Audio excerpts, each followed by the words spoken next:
Good evening, ladies and gentlemen. Welcome to the Revival with me, Makanaka, right here on ilovemarvel.live. The Revival is a show that celebrates Africa, African arts, African cities, Africa as a whole, African people. We talk about, we've got 3 segments. We speak to a guest who will be the person that we're celebrating on the Revival Celebrates. And then we move on to One Man History, for which today we're talking about Credo Mutwa. And then for Date My City, we're not talking about a certain city today. We're going to talk about the Credo Mutwa village, because I know a lot of people do not know about it, but I'm sure you're going to want to visit it. So all this and more just after the break. Guess what, livers? Spar Marvel is giving away a food hamper valued at 500 Rand. To win, all you have to do is subscribe to our YouTube channel, I Love Marvel Live, and engage on our weekly shows, Marvel Streets in the morning from 7 a.m. to 10 a.m. and Marvel Drive in the afternoon from 3 p.m. to 6 p.m. right here on ilovemarvel.live.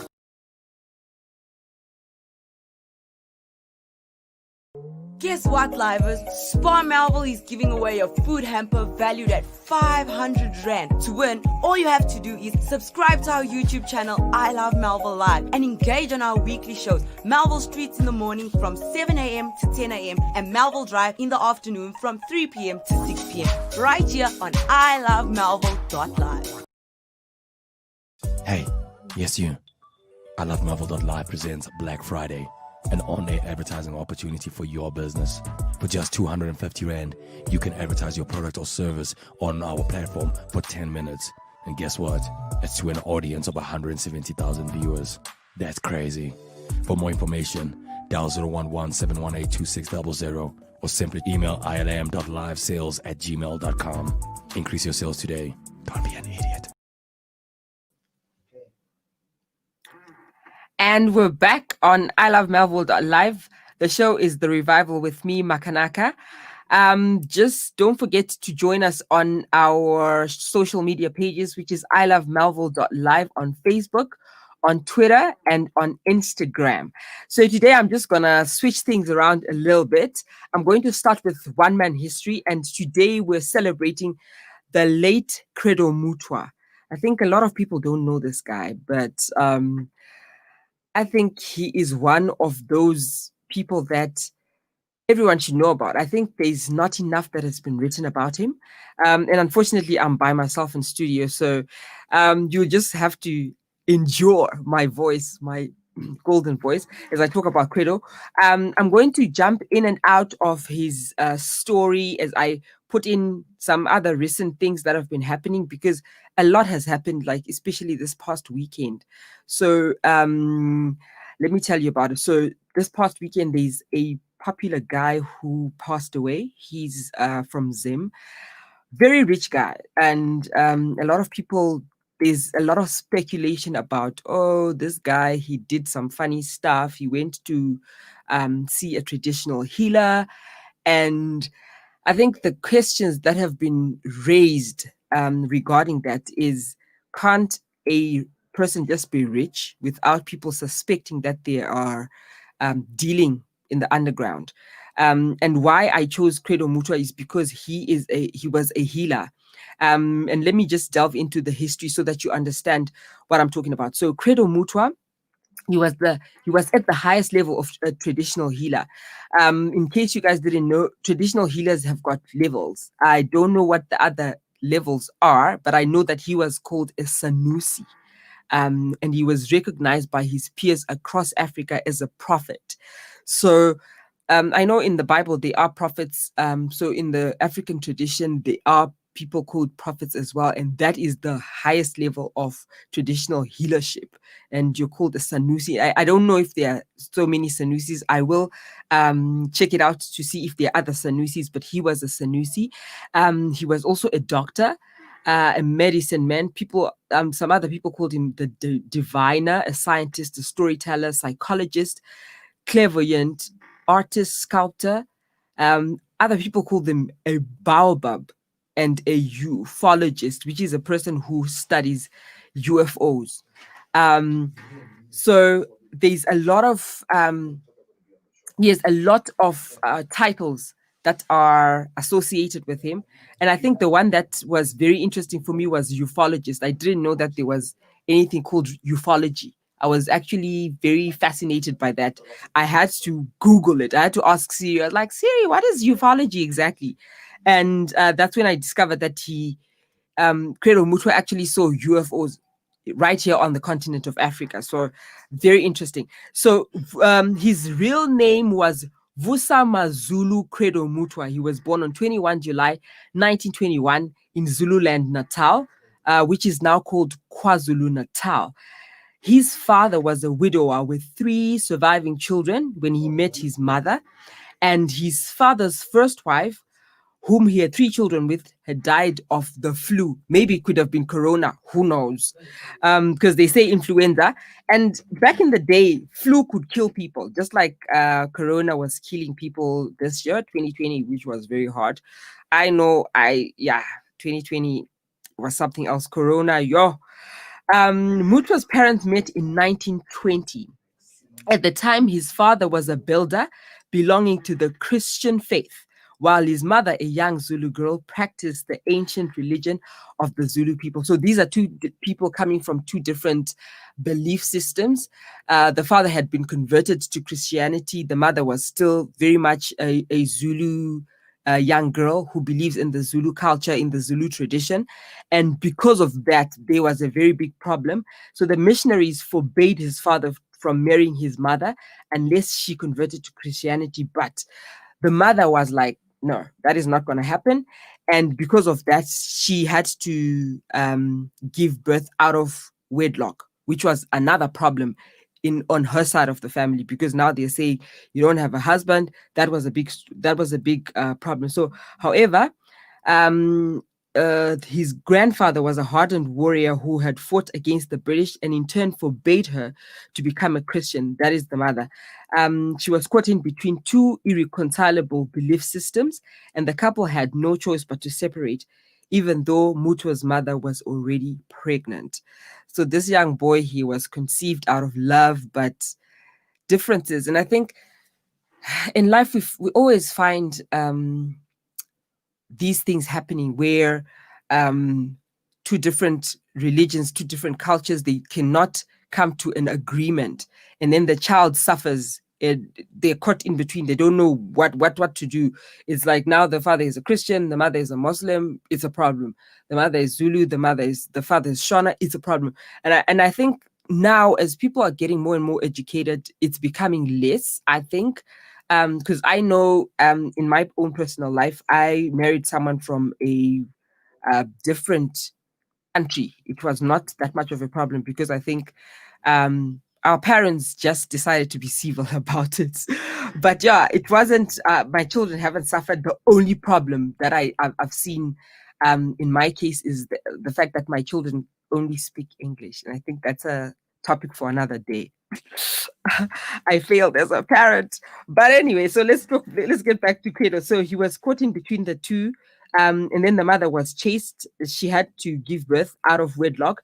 During that time, it was still a great shame to have a child born out of wedlock. When the pregnancy was discovered, a scandal broke loose, and his mother was chased out of his grandfather's house. So this woman was like, she was being tossed left, right, and center. Family of the husband were like, sorry, you're not a Christian unless you changed to Christianity. Family of the or her family was like, you can't, you've got a baby out of wedlock, so it's a problem. So now she has to go into exile almost because of this situation. And so one of her aunts took her in, and the child was born in her village. After a while, her father forgave Mutwa's mother, and they were allowed to return to his homestead on condition that she will never see his father again. So I don't know. I just think all the people that I've featured in this one man history, I always find they've got the same kind of story where their parents, they are conceived out of a certain situation, but something makes the parents not be together, and then the child is usually raised by the mother, just the same way that Credo Mutwa was raised on his mother's side, just like the Zulu, Shaka Zulu was also raised on his mother's side. I remember Queen Zinga was raised by both parents.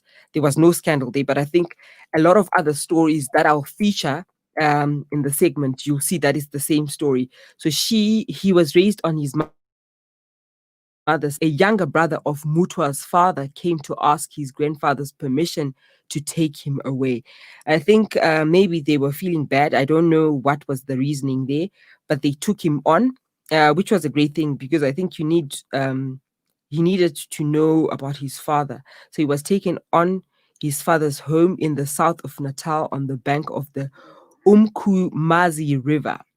While growing up, he discovered that he had prophetic powers as well as an artistic inclination evident in his drawings and sculptures. So remember, the father was also a builder. So I think that part of him might have come from his father's side, the sculpturing and the drawings and the prophetic powers. I'm not sure. I'm sure he was having dreams. And for me, it's talking about the power of dreams. It's a lot of people, I think these days, I don't know if we still believe in dreams the way that people used to do back then, where you actually take your dreams seriously. I know for me myself, sometimes I don't even remember what I dreamt of. So I think it can be hard. It can be hard. I don't know. Maybe I've got prophetic powers. I don't know because I've forgotten all the dreams. And I guess I don't have the prophetic powers because if I had, I'll probably remember the dreams. But anyway, so his stepmother, so remember now he's at his father's family. His stepmother did not like this and tried to suppress his artistic talent. I don't know why. um I remember I also spoke to one of my guests about the same thing where parents sometimes do not support the child's talent, the natural talent, because everyone is born with a natural talent. It just needs to be molded by our parents, us as the uncles and the aunts. If we notice um a talent that a child has, I think it's only fair to mold that talent to so that the child grows in their passion, in their right talent, instead of trying to force them into professions that they don't belong to. Anyway, so his father's profession as a builder meant that they never stayed long enough in one place.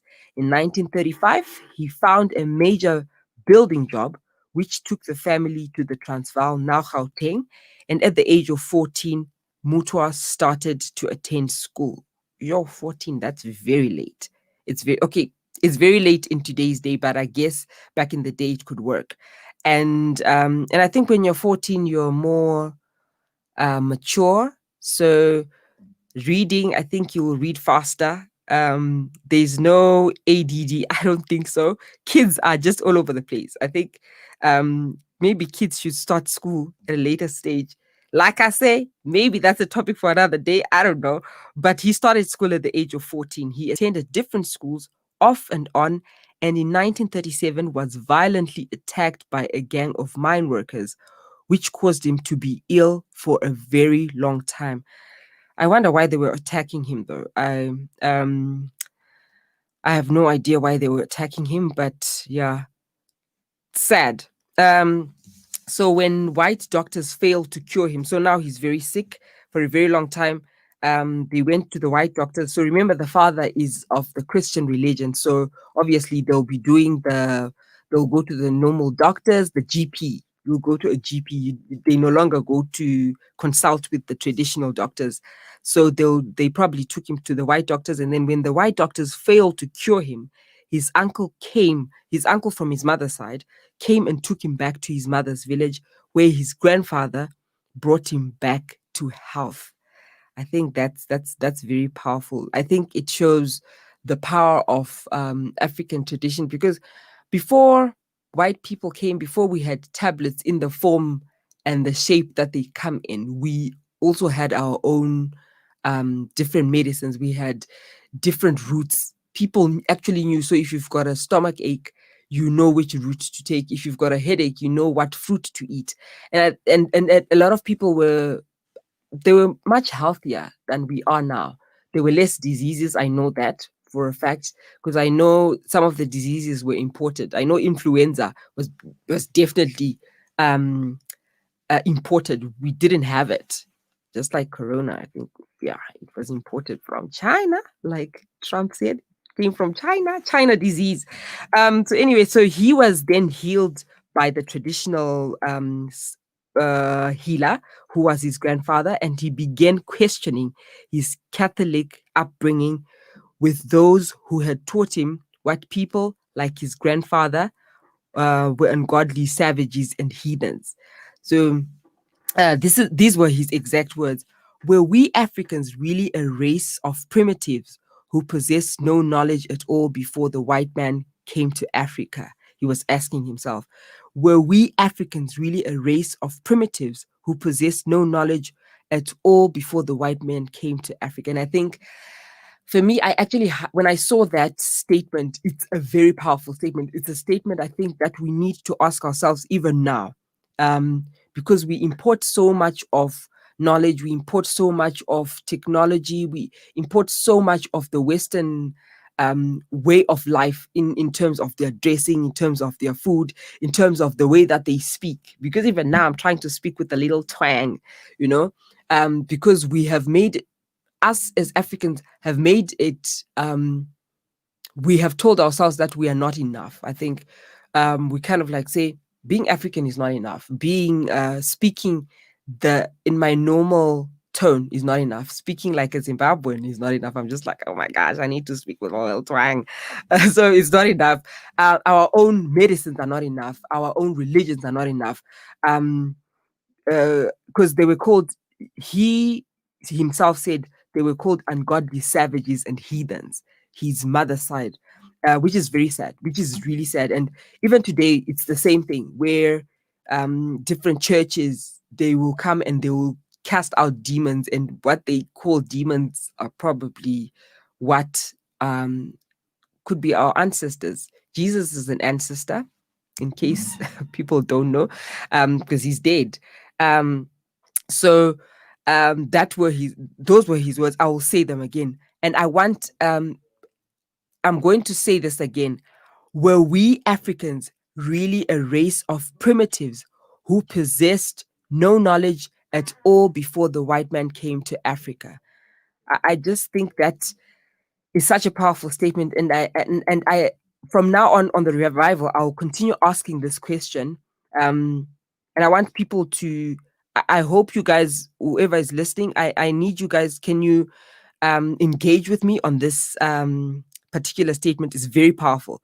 At this point, his grandfather told him that his illness was in fact a sacred illness that beckoned him to become a shaman or healer. He underwent Itwasa Sangoma training and initiation with his grandfather and mother's sister, a young Sangoma named Mina. He was initiated and became a Sangoma. When his father and stepmother heard about this, he was told never to set foot in their house again. And this, for me, it's he was disowned for embracing who he was. He was disowned because the father had decided to discard the everything that he was African, everything that he grew up to be, and he decided to take on whatever. Probably he had already changed his name, because I know when the Christian missionaries came, one of the requirements was when you become a Christian, you are baptized and you get a new name. I don't know what the father's new name was. Luckily, I don't think Credo's name was changed. But immediately when he became a Sangoma or a shaman, he was disowned by his father's family, who are now practicing Christian religion. Mutwa's travels began right after this. Having no home to go back to, he left for Swaziland and developed a love for travel, for it gave him an opportunity to gain knowledge and in search for the truth about his people. So he basically went on a, I can call it a pilgrimage, where he's searching for the person that he is, searching for his people, trying to fight for his people, and trying to understand, maybe trying to understand himself, because now he's a Sangoma and he's trying to understand um, his new role as compared to what he had been raised to believe, which is the Catholicism. And because now he's been discarded by his own family because of his beliefs, I think as a young person, as a young man, being disowned by your own father, that must be very hard. And because for him, he had seen the powers that the African tradition had, which was superior to the white medicines. So I think for me, it was a no-brainer. For me, I would have gone, I would have taken the same route. So he's now in Swaziland and he's trying to look for this knowledge. During 1946 and 1948, he traveled with Catholic priests, and in 1958 with the owner of the curio shop where he had been working since 1954. Remember, he's a sculptor, so he was probably making a lot of sculptors. He gained experience that only those who walk the path of an African healer could experience. He listened to stories told by storytellers that dated back to the remotest times. Gradually, he came under the impression that Africa was changing and that the culture of his people would soon be forgotten. And I think this came as he was traveling. Remember, he's traveling he's doing a lot of traveling with his curios. He's meeting a lot of people. He's getting to learn about different cultures, but he's seeing how these cultures are being discarded as people, as more and more people start dressing differently, start speaking differently, start acting differently, start believing in the one God, which is God, Jesus, and more away from the ancestors. So now all of a sudden, ancestors are savages. They are demons. And for him, he feels at this time he's feeling like if I don't preserve the culture, then no one else will. Which is another thing that us Africans have failed in a larger part of recording our own history. We were not writing down our history. We were not um, recording important events. We were not writing about the important people, about the important battles that they won, the important things that they did. And we let it be done most of the time by the white people, which then makes our history very distorted. And a lot of people now, we're complaining about the same thing, to say, how come we don't have accurate records of who Credo Mutwa was, or we don't have accurate records of the Zulu kingdom, or of the Shona nation, or of the Maasai people. And it's because we just simply don't record our own history. And this is why, for me, I feel the revival is very important. We need to revive and let people know the people who made Africa, Credo Mutwa being one of them. So Mutwa sought a way to preserve this disappearing culture, and friends advised him to write books about it. So that, I think he was, for me, Credo Mutwa is a very important person in African history, because he was able to put everything that he knows, everything that he grew up learning in writing, which then changed the trajectory. Because right now we can talk about him. I can talk about him with the right authority, because um, his history has been written about. After several failed attempts to find money from banks and donors, he finally succeeded in 1975. This is a project that he started in the 1950s. He only managed in 1975, and I don't know. I'm very tempted to think that maybe banks were sabotaging him. I don't know. Like I don't understand why, if being an African person with so much knowledge, why they wouldn't have sponsored him to write this book. But as fate would have it, and as the gods that may be will have it, he managed to write the book, and he succeeded in 1975 to establish a living museum right in the heart of Soweto. So he didn't write a book, he created a museum in Soweto called Kwakaya Lendaba. um, and I'm going to talk about this cultural village, which is amazing. People just have to go and visit it to understand what I'm talking about. So he was severely criticized by many black people who misunderstood his intentions and accused him of glamorizing the Soweto ghetto by creating this village. In the 1976 youth uprising, parts of the cultural village was burnt down by militant youths. During a strike in 1980, striking workers burnt down parts of Kwa Kaya Lendaba. He left the area soon after this incident.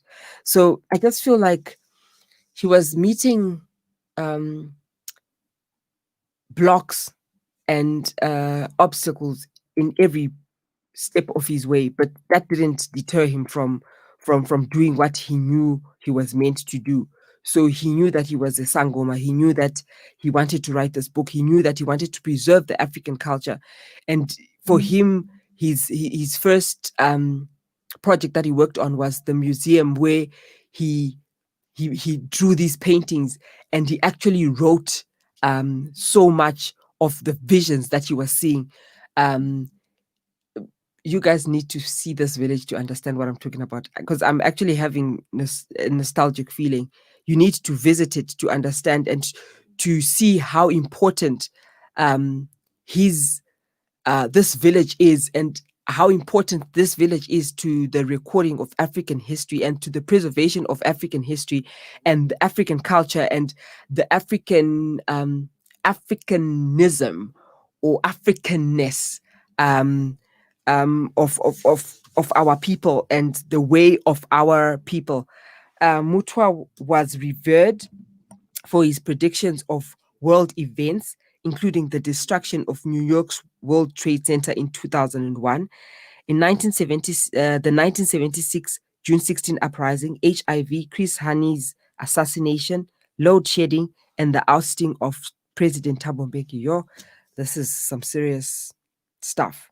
He actually predicted the New York World Trade Center destruction. Wow. And I think people, because he was a shaman or a traditional healer, know, and people are moving away, because at that time a lot of people are moving away from our African culture, and we're moving more into the European way of life. All of a sudden he's seen as a mad person. I would think that uh, if he grew up right now, he would have been put in a mental institution, because he's talking about things that cannot be. Because I know he also spoke about UFOs. He drew pictures. He was not just talking. He also drew pictures. He made sculptures of these things. And I'll let you guys in on that part when I talk about the Credo Muta Cultural Village. Um, so by the age of 91, this guy lived. This guy lived. That is another thing, that he lived. He lived out his life, and he was able to tell these stories for a very long time to anyone who cared to listen.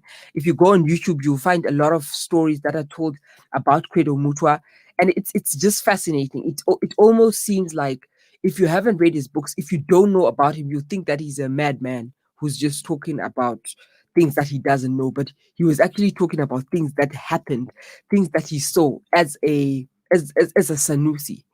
Um, so much of Mutwa's writing focused on African mythology and traditional Zulu folklore. He was the author of the books Indawa, My Children. I read this book, brilliant, brilliant books, but it's like this thick book, 500 pages long. Yeah, but you will be amazed at how similar the story of creation is, only that the story of creation from a biblical perspective is told, and God is depicted as a man, whereas in Indaba, My Children, the, the the the the person who created people was actually a woman. Her name was Mbira. Very interesting book. You need to read it. And I think one of these fine days I will talk about it with one of my guests. I don't know. He also wrote "Let Not My Country Die," "Song of Stars," The Woman of Four Paths, the story of a strange black woman in South Africa, which was published in 2007. In 2001, he wrote a graphic novel adaptation of Indaba, My Children, titled Ma, the Book, one of the Tree of Life trilogy, which was published by Mark McCowan and artist Andre Human. In 2017, Mutwa was honored with a Lifetime Achievement Award at the South African Literary Awards. And I think it was a long time coming. I think that was a bit too little, too late. He was a little bit old.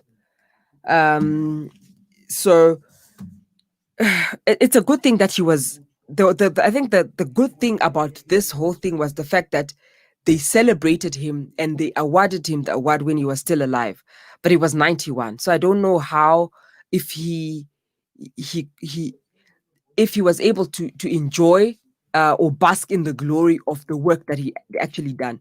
But at least I think that the good thing was he was celebrated in his living years, unlike a lot of other people where all of a sudden everyone is is starts celebrating that person or sees the importance of that person, or we give posthumous awards to people after they've died. I think it's important that people should be celebrated in their living years, and that's exactly what happened with Credo Mutwa, but he was 91. Mutwa died in Kuruman Hospital in the Northern Cape Hospital early on Wednesday, 25th March, following a period of ill health. I think he died last year, if I'm not mistaken, 2019, and he was 97. He had lived a good life. At the time of his death, Mutwa was living with his third wife, Virginia, in Kuruman, where he ran a clinic for people with AIDS. So that's basically the start and the finish of Credo Mutwa as the one-man history, the person that we're celebrating in our one-man history show. And for me, people need to go to visit the village. People need to watch the YouTube videos to be able to understand and realize the amount of contribution that he made to the African culture, to the African people, and him wanting to preserve our culture, wanting to preserve our languages, wanting to preserve our own way of doing things, especially when it comes to medicine, because he was also healing people using traditional medicines. But I'm not going to go. Uh, I'm not going to continue delving into his story. I want us to move on to Date My City, which is the next segment. And in this segment, I'm going to talk about the Credo Mutwa Cultural Village, because in Date My City, we celebrate different places within the African continent. And I think because I was talking about Credo Mutwa, it's important that people know that there is actually a village where people can go visit and get to learn about history, about African history, about the story of creation from an African perspective. And we'll do that in a few minutes. Let me see if we're going to go on a break. I'll check on if there's any comments, but not yet. But right now, you're live on the Revival with me, Makanaka. We are on ilovemelville.live on all on Facebook, Instagram, and Twitter. And you can send your love and likes our way and your comments. I'll be very happy to engage with you guys. I'm going to move into the next segment, which is Date My City, which is basically is Date My Museum or Date My Town today, because I'm talking about Credo Mutwa Cultural Village, which I've been raving about, I think, since week one. I just thought it was a very interesting feature to have. It was created in 1974, right? Like I was telling you, it was he created it so that to preserve the African culture. He created many sculptures and populated the village with huts and symbols that he claimed were secret African mythology. So I'm going to go into this right after the break, and you guys will get to find out exactly where this village is and what you can expect to find. Join me after the break. Guess what, livers? Spar Melville is giving away a food hamper valued at 500 Rand. To win, all you have to do is subscribe to our YouTube channel, I Love Melville Live, and engage on our weekly shows, Melville Streets in the morning from 7 a.m. to 10 a.m. and Melville Drive in the afternoon from 3 p.m. to 6 p.m. right here on ilovemelville.live. Hey, yes you. I Love Marvel.live presents Black Friday, an on-air advertising opportunity for your business. For just 250 Rand, you can advertise your product or service on our platform for 10 minutes. And guess what? It's to an audience of 170,000 viewers. That's crazy. For more information, dial 011-718-2600 or simply email ilm.livesales@gmail.com. Increase your sales today. Don't be an idiot.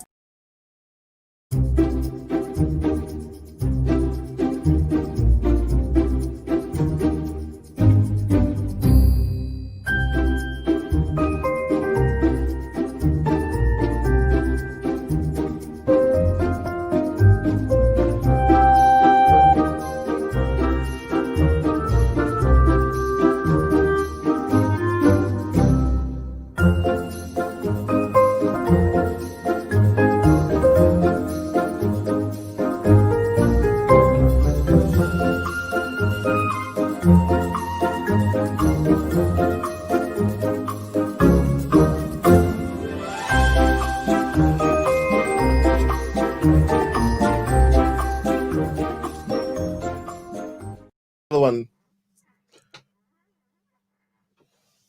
What papa? Can't just come in people's shows and do that. And control them.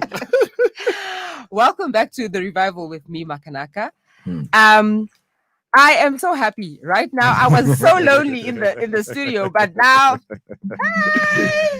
I'm back. Can you see now? I'm doing my thing because now I've got some people joining me. Yay! They saved the day. I've got Tato and I've got Matt to join me in the studio. I'm going to talk to them about their own personal lives a little bit later because I've turned things around today because I was so lonely. But right now, I just wanted to talk to them about this Credo Mutwa village. Did you guys even know about Credo Mutwa? Because I know somebody didn't even know this guy. Didn't know even. You didn't even know As him? well. I know about him, but I didn't know about the cultural village though. But I knew about the guy. The only thing that I know is that Isango Milpalai. It's a Sango that writes things. That's the only thing that I know about The Sango will No, guys. He's not even just a Sangoma. He's a Sanusi. You know what it is? He's a Sanusi. That's the highest level of Sangoma in Africa, guys. Wow, in And Africa as a they're whole. very few. They're very few. I think he's one of two or one of. There's no other people. He was, yeah. Okay, he was. Yeah, he's dead now. But he was a Wow. Sanusi. He was not just Wow. any. But there's actually a village. I visited it. I think. Did you? I did. That's why I'm so passionate. You guys need to go, and it's your. What's there? There's a giant penis. No. You know what? Okay, let's do that. Okay, guys. No, wait. How big is it? It's this big. Listen, guys. What do you mean? Okay. It's that big? So it's erected up. So wait a minute. Is that how it was back in the cradle of humankind? Listen. When they were creating them, like God was Listen. like, yo, you're gonna have one. Guys, Everyone listen. has one. Yeah, sorry. There's actually a story behind that. So if you go there and you're lucky, you'll find that there are people who are training to be Okay. prophets as well. Mm. So they sleep there because they're huts. Yeah. It's like it's like a normal village. So their huts, there's a lot of stuff that's going on. There are drawings of what you call these UFOs, like drawings of everything that he used to see. He used to just draw it. Sure. Whatever he would see in his mind or in his dreams, he would make a sculpture. The giant penis is one of them. I'm not trying. How did he see I'm not that? trying to. Was it in his mind? I think he used to dream about it because remember he's got prophetic powers. Okay. So you don't know how. Do you think he felt lonely because maybe he was documenting the drawings for something else that was lacking? I don't know. I'm trying to be creative. Wow. No, man, come on. And he was that. Unless he had something, hey, bona. He was a Sangoma and he had proper, hey, No, guys. African man. What happened? You see, look for the giant that one. It's there. The giant. Can you show us? So with that, yeah. I think he was predicting the fact that there's going to be STDs, there's going to be AIDS, and that was back in 1974 or 50 something. Whenever he created that Okay. village, he was trying to warn people basically because there's a guy, and that's his thingy because he's Okay. got so many women. He had so many. You know, people from long ago, they used to like having these harems of women. Harems. And I like I how you know say I- harem for women. It's like a cradle, a whole passiveness of Yes. all types of women. Yeah? Yes, they used to have all of Sad. these women. So do you think you'd be that woman that just has you have to share your man? No, think I you're like- wouldn't. I would love to be one of those women who had a harem of men who are just like Oh, so you yes, you like yes. someone else. You gonna get what's it called? Polyamory. Polyandry, yes. Polyandry. Yes, that's me. Like, Oh, that's yeah, you. So you'd like to yeah. have men. Why am I sharing? Why do I want to So share? what, like you me- guys must share. You must fight Yeah. for So it means Right, like right. Swedi's number 1, and then I'm number 2, then Tato's number 3. Yes. Yo, but Yeah. Really? wait, Didn't you say go fella? can I ask something? Regarding that, by the way, I always wanted to ask this question to Yeah. a woman that actually Want, yeah. Yeah. I don't even know how to pronounce the word. One of the men. One moment. There was more husbands More Yeah. than just one. Yes. Now husband 1, husband 2, now husband 3. Yes. Do you understand what predicament are you putting us husbands? Yes. So in other words, I must go to people like Credo and stuff and be like, hey, my guy, I need help. Eh? Yes. Husband 1 and 2 is killing because they are always there in that house. Me, I'm always sitting in the bed. That means I'm not doing it You right. have to dish. You have to dish the proper meal. You have to dish the proper meal. There's a proper meal. And then if The you thing don't, is, I might dish, but can you eat properly? come on now. Come on now. Wow. Come on now. I had to be that guy. Sorry, I had to be that guy. You know, there was a woman in history. Yeah. Okay. Last week I was talking about a woman who used to have all of these men, right? Yeah. So first of all, you have to fight to jump into bed with her. Uh-huh. If you don't perform after you've won, Yeah. you are killed the next day. Yeah, this is like What? Cleopatra situation. Yes. But there was an African lady who was doing the Who was same doing the thing. same thing. Yeah. And she must have had like a And these are warriors. I'm talking about warriors, guys. I'm not talking about. but you know what they say about warriors, right? They say this is what they say about warriors. They say that warriors fight too much on the field that when they get to bed it becomes weak. Eh? It's They're tired, guys. They're tired. Come on. And they underperform now, man. That's when you go there. and see the shaman or the Sanusi, and you're like, Mr. Sanusi, I've been fighting battles on the battlefield. Now I need to fight the real battle because I will die. Okay, then, I- you I know what to have do. another question for you guys. Mhm. But do you think that the art of war Mhm. actually did now deflect or actually attributed to men's performance now? I don't. Did it have some type of defect? It's like more of less than gymming. Let's say, for example, Mhm. like gymming when you actually gym and stuff like that. Yeah. Do you say that when you active and you now and you're playing sports and then all of a sudden it doesn't pull down the drive? I don't like. For me, I won't even lie. So every time I see a guy I'm always like, guy, I don't think so. So because I, is it because of the fact that the guy is I think most Yeah. of you finish most of your energy. yeah. Yeah. When you pump, you're pumping. you're pumping, Yeah, pumping, you're pumping pumping out your the life and energy. direct pumping and kiki. Yeah, Yeah. you're taking out the energy. So for me, Yeah, that's yeah. I think the art of war did kind of like Okay. put men at a disadvantage. But back to Credo Mutua, guys. Yes, Yo, yes, back yes. to definitely. Credo Mutua, guys. The cultural village. Is So that the what you were cultural talking village, about? yes, we're talking Yes. about culture. So at the cultural village, you find, although many of the sculptures at Kwaka, it's called Kwakaya Lenda. It's in Mm. Soweto, guys. Kwakwaya Lenda. I know that it's in Soweto because people have spoken about it, but Mm. I'm not gonna lie and be that guy. I've never been there, been but I there. know And about the it's free, place. guys. How mahal? It's free. Singena You mahala. get there, Kana wa tseba, there's is someone it? who will take you around Mm. and explain everything. You can For spend reals? like 2 hours. It's so interesting. It's very interesting. It's It's like just those tribal old. guys. and I stuff. think it just hasn't been maintained because I Mhm. think of the fund or whatever. yeah. And I think a lot of people they just concentrate on going to Vilakazi Street. Mhm. But that's where the real juice is. if you ask me.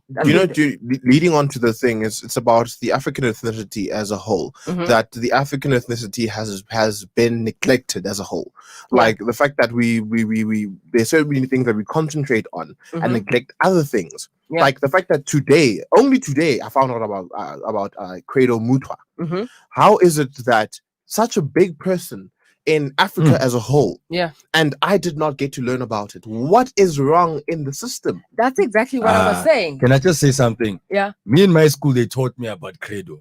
When I asked what high school you went to, No, sorry. Are you serious? yeah, they Tato? did. Like, but it wasn't. I understand what he's talking about. It Mhm. wasn't. African history has never been Mm-mm. like. Ever. We should, like, I feel like in education, for instance, like, in America, Mm. American history is a must. It's a must to Exactly. It's a know. must. It's a must to know your own You know what I history, mean? yes. It's always in your curriculum Yeah. and Mm. everything that you're doing. But obviously in South Africa, it's a different thing. You have history where they teach you about, they teach you about African history, but back then, Jan van Riebeeck areas and stuff like that. But you want to know more, you know what I mean? And I think sometimes even the history, you're talking about Jan van Riebeeck. Why aren't we? Did you do Shaka Zulu even? Yeah, we you- did, but we didn't do it In the way depth. in depth, the In way we were depth. supposed to have done it. So Yes, I they get taught you. us history that affected where we are currently, Mhm. but they didn't teach us history about where we are from.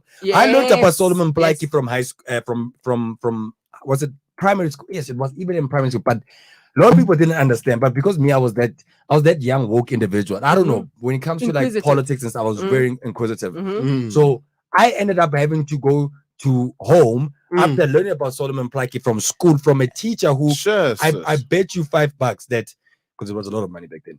I bet you $5 Boy, that I chant that teacher, Mm. is that teacher, right? She basically taught us about, and by the way, mind you, she was actually a Caucasian and European, Miss Tenniswood. She taught us Tennis about Wow. Solomon Blakey, which wasn't even in the in her syllabus. syllabus in terms of her teaching us Wow. that. Yeah. But she saw The something lag. that, and she's like, need. guys, I want you guys to learn. You guys know Solomon Blakey. It's like, everyone was like, Solomon Blakey. Who that? But You know, Angelo. who- that? me, when she Who told me that? about Solomon Blakey, I thought of a white guy. I'm like, another white guy. And then when I said, I'm like, oh, Solomon Blakey is a black guy. How did he get a black? and when she said it, she didn't say Solomon, Mm. which is Solomon. Solomon Blakey. Solomon Blakey. Yeah. Yes. She You know what I probably mean? pronounced it like that, and you're like, yeah. And then that's how I learned about him, which is like, because I was showing inquisitiveness in terms of what she was teaching. Yeah. I mean, I was in the school, in primary school, and I was like maybe I was like 8 black people in my Mhm. class. You know what I mean? Yeah. But I was showing so much, and I think she was doing this on purpose also. Mm. But at the end of the day, is it the teacher, or is it the curriculum, or is it the teacher's I think it's the- responsibility also? You know what I mean? I think do you it's blame the curriculum. children for not knowing their African culture? I do. I think I blame the curriculum. Yeah, I yeah, blame. I do. Because for me, when we did history, it was European history was Mhm. the largest part of it. Yes. And it's like, no, I know about Hitler. I know everything. I know Hail. What do they Oh, call it? hey, Hail right. Hitler. Hi, Hitler. Hi, Hitler. Hitler. Hi, Hitler. Hitler. Yeah, we know Hitler. that. We all that. The Hate that thing. KKK were doing Yes, all of that. yes. Mhm. But we don't know anything about the African history, which is very sad. And yeah, with time, I think when I graduated, and I was also the inquisitive person. Mm. So that's why I read Endow My Children, but you're Endow My Children. Why is guys. it, to lead on to what you're saying, why is it that the history that we're taught is history that suppressed you as a people? Mhm. Is it, think about it now, let's go in deep. Mhm. Now be deep. The history that we were taught Mhm. is history that literally you as a people, or you as a tribe, in terms of the African tribe as a whole, were suppressed in such a way. Yeah. If it's about now the German history, it's about the suppressiveness of the German culture, Yes. of how people were suppressed. That's what history was about. Not about people building each other, people getting to different depths. It's about Yes. suppression. Yeah. So why is history about suppression? Why does it teach us that history is about suppression? Right now, is there a certain amount of suppression that we're going through in our history, in Mhm. our culture right now, as Africans right now till this day? What are we trying to do to change the narrative? That's the question. I get what you're saying. I think we need to write history more of the history is supposed to be celebratory, or writing about the people who are making history, who are Exactly. making moves, who are changing the narrative, There or you go. changing stuff, whichever field that they're in. Those people who are making the moves, that's what we're supposed to be celebrating. Mm. And unfortunately, the history that has been written about Africa is usually about the wars, who was killing who chopped off Oh, whose my head, or Sure, sure, you sure. know. Can you So get to imagine? it's always about the wars, about the conflicts. That was what history is made Yeah, up where of. do we build ourselves Yeah. from that? And I think, yeah, you are right. We need to stop Are you start telling me? writing a Yeah. different story. Yes, We there need you to go. start writing a different There you story, go. basically. Mm-hmm. Think And- of Credo Mucho as well, man. Like his story as a tribalist, and the fact that he rose to so many things, and that he was a novelist at the same time, an author, Yeah. and yet he did so many things. You know, as a tribal leader. leader Yeah. as a whole. Yeah. And what did he reach? What heights did he try to get to in terms of his tribe and his tribe as a whole? Yeah. Because even the fact that for him, he wanted to write this book in 1958, he did not find the money. He went to banks, he went to any company that you can think of. He didn't get the money until 1976. So for me, I don't know if it was like, I did say it, like, I don't know if they were trying to sabotage him, because he's trying to write something celebratory about the fact that, you know what, we need to preserve our African culture. This is African culture. We need to, we can't be changing our names. Like Solomon Blackie. yeah. Yeah. I would think that because when you're baptized in the Christian religion, you had to change your name. So whatever name he could have had could have been changed. It just went in history. It yeah. And then it Yo, just, this is deep. This Yeah. is deep. so this is what the revival is about, guys. These And platforms you are guys good, have yeah. just revived this show, because We revived the revival. you revived the revival. It sounds like, you know, when you hear the revival, it sounds like, you know, those American gospel songs, the revival. Like everyone, come to the revival on Sunday, where Pastor Adobe is going to be talking about getting back to Jesus. Exactly. The revival. Preach. So now we're reviving But Africa. can I ask you something? Like, I'm sorry for deviating away. Yeah. You know, sometimes being guests. You see, that's what I told you about guests. Like, that's why I hate guests. Because someone, and you We'll know, take over the show, and they're just it's like, like, hi, Bo, wait, guys. it's like I'll tell you No, about man. home, and especially if you're a guest that never got invited. You never got invited. Did you get invited? No, wait, I'm gonna explain. So you have to explain that you got invited. Wait, Oh, okay. guys, Guys, not your house. let's give Tato a Not your chance house. to explain To his explain situation. himself. Yeah, Let let him me explain explain his myself. situ- This is not himself. your house, Papa. This house is Makanaka's house. Yes. It's not my house. Yes. Me and you know what kind of guests are we? Well, You know those guests that are walking past the road and we are talking, we're like, bruh, I don't know, should we turn left or right? And Makanaka is that person that's like, hey man, I was looking for people to be gardeners here. Hey guys, come here. What are you guys looking for? We're like, no, we were just looking for a tochnya. And it's like, no, I'm gardening. Do you guys want to do gardening? We're like, I know we are gonna do. We can do it. Next thing. Once we are doing gardening, we ask for juice. You know, sometimes you even ask for juice. It's like, because you mustn't ask for juice if you're a gardener. No. They must give you juice or file. And then they ask you, and then with those gardeners that now all of a sudden we're like, no, we're gardening as well as we're cleaning the linen in the house. Next thing, we're driving your car. Next Yeah, thing, wait, we're eating supper. Next thing, we're asking for. There's a spare. I saw that there's a spare room here. Can we sleep? trust me, and Tato, those kind of guests will take over your bedroom as well.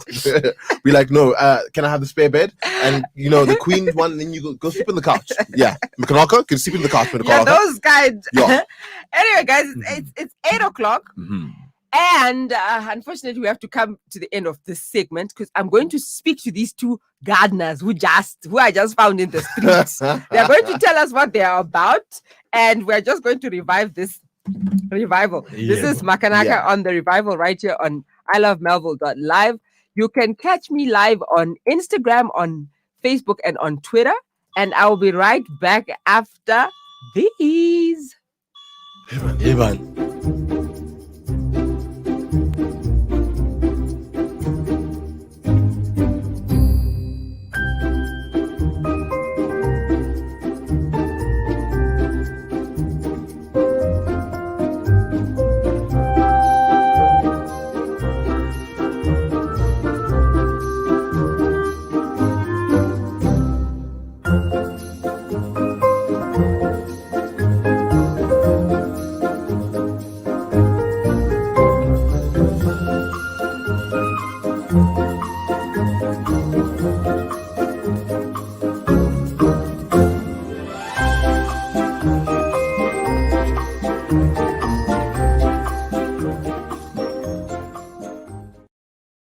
Guess what, livers?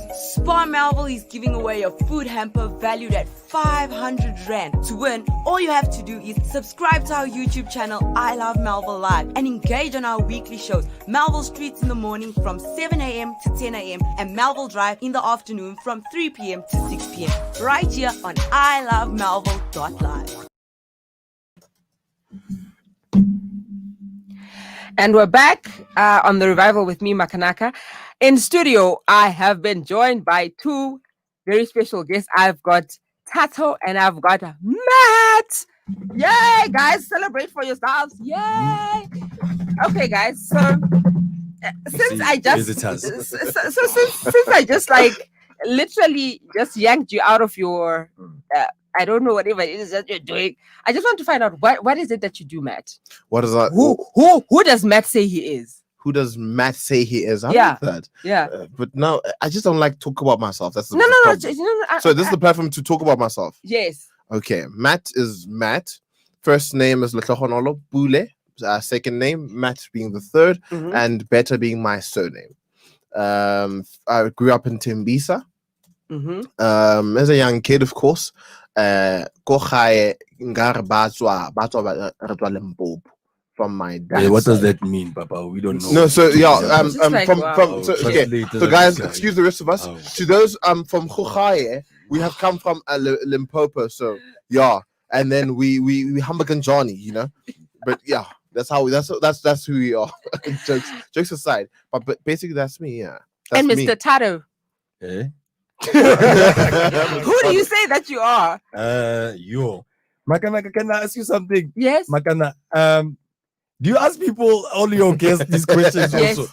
Yes. Oh, but I thought, What are we Because for supposed to? me, let me tell you, This I is don't weird like. talking about Let me tell yourself, you. Hmm. I don't like this thing where you say, my guest is Makanaka. She's Hmm. an author. I don't know. I want you to tell me who Oh, you must say tell that you you are. tell us about ourselves. No, Like, I don't want to introduce you like that. I don't Oh, want, we must for introduce me, That's actually a ourselves. good way. because for me, I just want you to Nice. tell me who you say that you are. Because sometimes I'll Okay. start saying you're an Can I author. start again?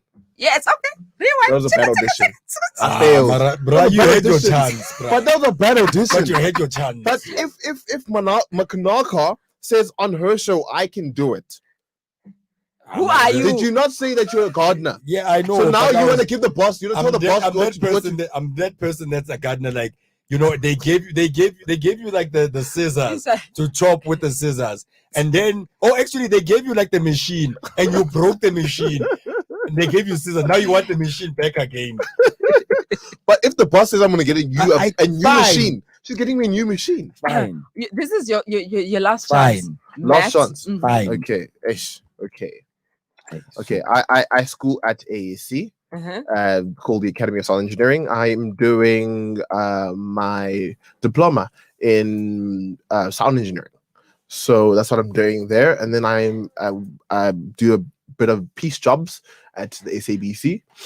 Oh, wow. And then I work in several productions in terms of there's a Netflix series, new Netflix series that I'm doing, Mhm. and we're going around the country, auditioning the best people we can, trying to revive. And the difference we're trying to bring to society is the fact that right now the problem is that the people that are in the industry stay in the industry Mhm. and don't give other people chances. So what we do is that we look predominantly for newcomers, people that know nothing about the industry faces. but have talent. Okay. So that's what we're trying to do in terms of that production. And then I have my several other productions. I have talk shows. There's interior talk show. Show that I do Mhm. for a separate company that I do for, and then that's my business in terms of that. And then Uh-huh. other productions which I do. I'm a photographer as well, videographer, Oh, wow. and then Hey, you do a I. lot Jack things, of bruh. many Like, trades. So can I you play just several talk, instruments as well. Like, give us your chance. I'm just like, also. okay, I Okay. think this guy's So gonna it's talk too for much. 30 minutes. And I'm so sorry that I haven't finished, but yeah, that's just Wow. Yeah, I do a lot. And Mr. I can Tato, even cook. Yeah, which you know, because this man. are you stolen my And serious? the You can chicken, the cook. chicken was nice. Though. What kind of chicken was it? What kind of was, chicken? I Like, think it was that boiled one, but also it's boiled chicken, mother. That chicken the one that my mother would cook that I would know how to cook. You know what I mean? Like, who it's cooked that. it for you? Let me let's start. I could Did you go to Kempton Park and No. Funny enough, it wasn't from Kempton Park. I didn't go back home to go get get chicken because my my grandmother, my great grandmother actually gave me the passion of food, and then my mother as well, and my grandmother. So I was taught by them how to So cook. you're also a cook. Yes, I am.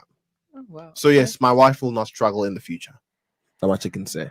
Is it? I hope Yeah, you guys she are will. listening. I hope, ladies, you're listening out there. This guy has just declared that you will not suffer. You will not lying. suffer. Wherever you I'm are. good with massages, you know.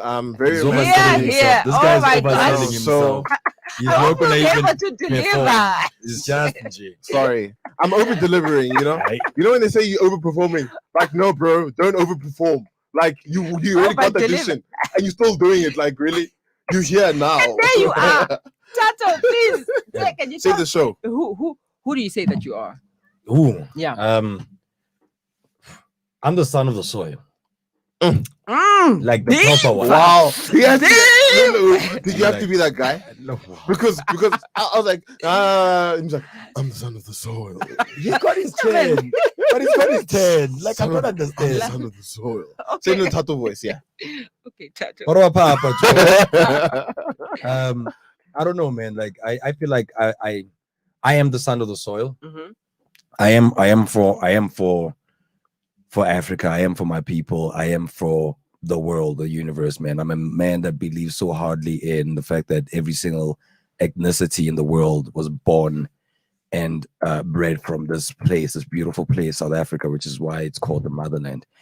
And I feel like my destiny in this world is to bring everyone back, every ethnicity, every soul back to where they belong.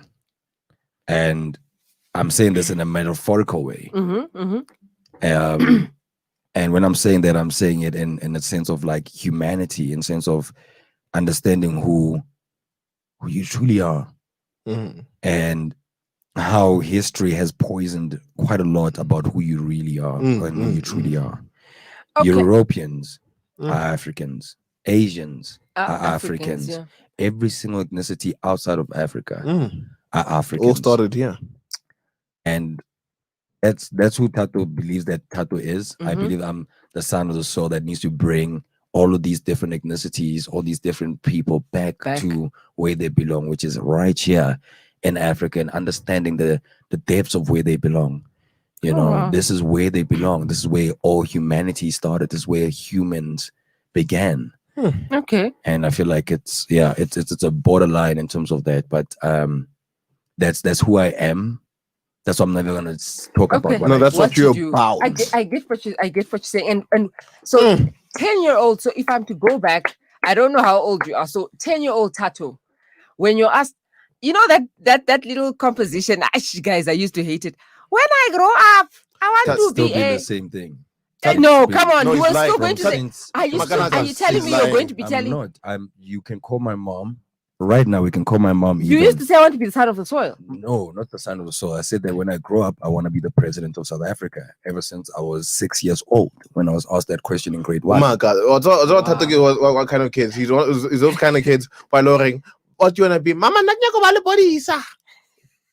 And I'm not even gonna laugh about that because it's serious to me, man. Yeah, I So get you, you. I No, want, seriously you wanted now, to yeah. be the Wow, president that's of South deep. Africa. That's deep. And that's bro. still, even now, if someone asks me like when you're done with what you're doing, and I'm like, I wanna lead my country, and I feel like I need to learn quite a lot of things. I'm young, I'm 28, I'm still experiencing things, and everything that I'm experiencing, I feel like I'm experiencing for a reason. And I'm harnessing it because I cannot understand every ethnicity or understand every scenario and situation if I don't live or been blessed about going through it. Because I feel like I've been blessed to a point that I know poverty, I know riches, I know the township areas, I know the rural areas, I know the urban areas, you know, and I feel like it's a learning curve that I need to go through. And I mean, even the station, even in this platform, and especially the show, you know, I feel like the show is like one of the most powerful shows that we actually have. in the station, Underestimated. and which is underestimated quite a lot. It is. Very educational Yes. in terms of what you bring onto the show, you know, and it's one of those things that I feel like we are all leaders even you that's watching right now and listening right now, you're Yeah. a leader without even knowing that you are. Yeah. And I'm a guy that believes in not leading in front or from the back. You lead from within the crowd, because if you lead from within a crowd, you know everything that's currently happening. You can tell the guy in front of you, like, hey, what's happening in front? And then you can tell, you know, we are turning left. And then you can tell the Oh, guy at yes. the back A, B, and C. Okay. So that's why I say that if you ask me that question, I say that I feel like I'm the true son of the soil. And it's not because I am, you know, talking highly about myself. I don't care if I die with like 0 rands in my account, but I care if I die with the fact that when people pass by my box and they look at me and they're like, this guy changed my life. Yeah. That's all I Okay. want. I get you. And not for the self-worth, Nah.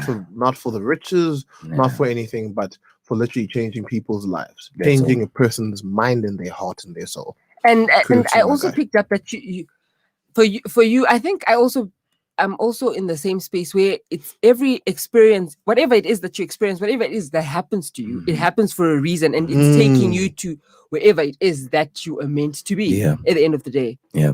And you, Matt, what did you want to be when you were What did I want to be when I grew up? a kid? When I was a kid. Yeah. Don't be that guy that wants to beat the guy that actually said the high points. Now he's thinking, yes. Let me. It was better than that. you know, I was actually going to touch on this. As the fact that, you know, now we put in a scenario that is, how do I answer now better than that guy that answered? You know, Tato was like, there was that guy in school that she was like, I hate you, but I love you. Yeah, so, Yeah. but honestly, like, yeah, I wanted to be a policeman Mhm. ever since I was a kid. Mm. The reason why I wanted to be a policeman was the fact that I've always had a heart for helping people. Yeah. I help people to a point where I consider myself. I deconsider the value that I have with me. So I look down on myself because why? I try to change your life. I look down on myself because I try to change the way you are as a human being. Yeah. I try to be so down, pull myself down. I would rather have nothing in my house than help someone. When I mean by that, someone that needs my help. If I see that you are my friend and you are suffering, I will sacrifice heaven and earth to try and be here for you. Yeah. That's Hey, what I you do. You do that for me. I can say that, you know. Yeah, he does. Shem. He does. Yeah. No shame. Can I That's get a shame. witness? So we got a witness to that. Amen. Amen. And they just said amen. But I could just think of this guy. Like there's a time. Actually, I didn't even know this part about Matt that he wanted to be a cop. There's a time that he came to studio. He was wearing khakis, like short khakis, and I was like, I don't know. I was telling Speech, I was like, this guy doesn't he look like those cops from back Maybe you're just living out your dream. For reals, man. Like I've always wanted to be a cop because I felt like it was degressed. The whole thing of being a cop. People wanted to be a cop because it looks fancy. Being a cop means so much to the people around society as a whole. Yeah. The stature of the shield is protection.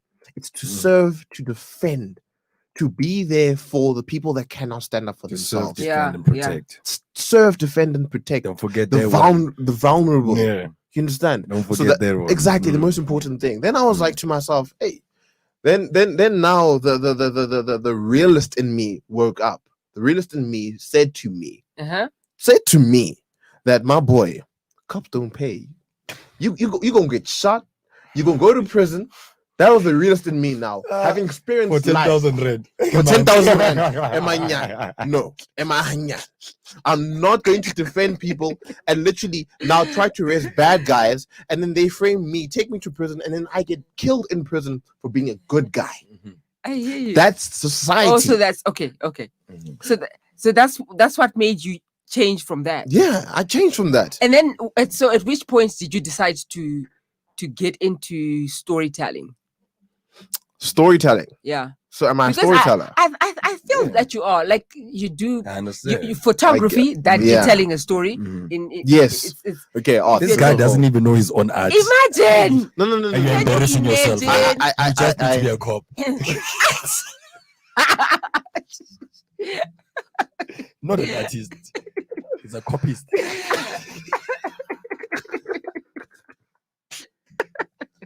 Can we give that to Tato? That was a very funny joke. That was I'm giving you that one.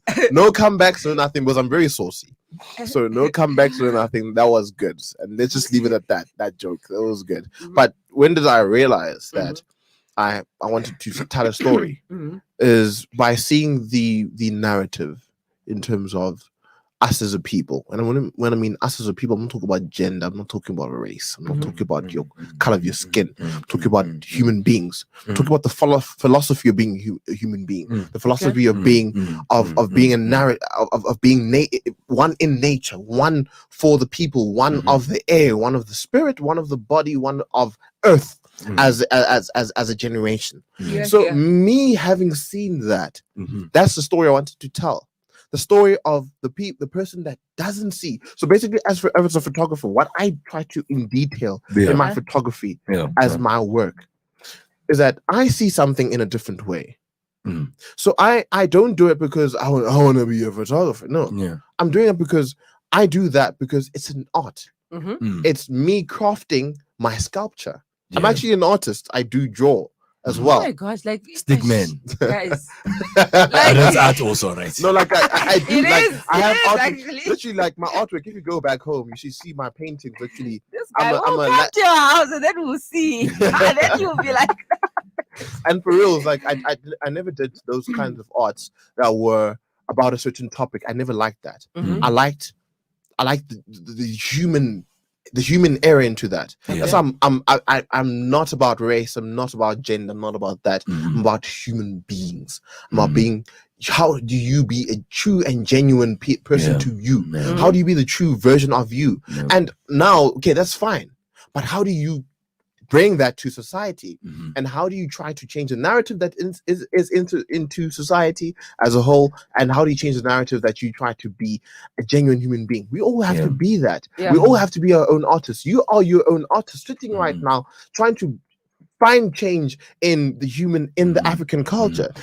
You try to be that as well. And just to cut in onto that, I'm sorry, my man. Like, I just need to weigh in, man. Like, what you're doing is so great. Like, and I understand that once you once said that, you know, you also feel like this will probably be bigger than you, because this is what you want to bring out. Because I hear you right now interviewing us, but do people know about you? You know what I mean? Like, they don't know about you and what you bring in and what you have brought, basically. You know, and I think as a guest, this is where the guests now they take the remote. No, they take the remote.